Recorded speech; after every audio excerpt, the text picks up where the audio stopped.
ښه دی ورو سوال کړی دی چې د اودس چاردام په منځ کې خبرې کول څنګه دي.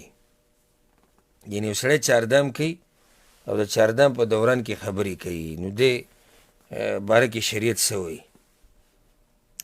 د اودس چاردام په دوران کې خبرې کول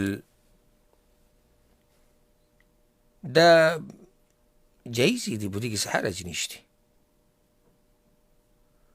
ځکه چې دلیل پسې دی چې جایز دي، ځکه چې په شریعت کې دې څه دلیل نه دی راغلی چې خبرې منع کړي. بعض علما وایي مکروه دي.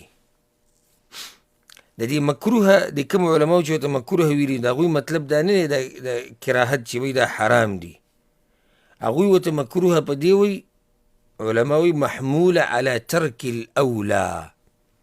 مکروه په دې معنی سره دي چې یعنې نه کول د خبرو غوره دي، نه کول د خبرو غوره دي. دا د علماو د دغه ټکي معنی دی چې کله دې ځای کې ووایي مکروه دي.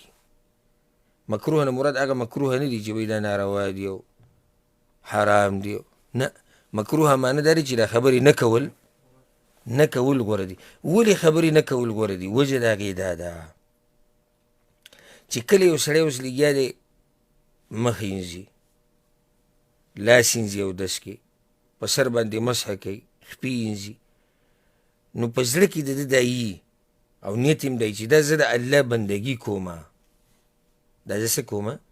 د الله بندګي کوم، او ډېر په توجه سره لګیا دا عبادت کوي. چې کله به دې خبرې شروع کړي نو دا توجه د ده ګډوډی شي، د توجه څه شي؟ ګډوډی شي، او د دې خبرو د لاسه وسوسه هم پیدا کېدی شي چې یاره ما به لاس څو پیرې اینځلی او ما به خپه څو پیرې اینځلي، آیا په سر به مې مسحه کړې او که نه؟ نو دا نقصانات پکې پیدا کېږي. نو ځکه د دې د لاسه علما وایي چې خبرې نه کول دا غوره دي. خو که چا خبرې وکړي د اودس چاردام په دوران کې نو دې کې څه حرج نشتي. والله اعلم.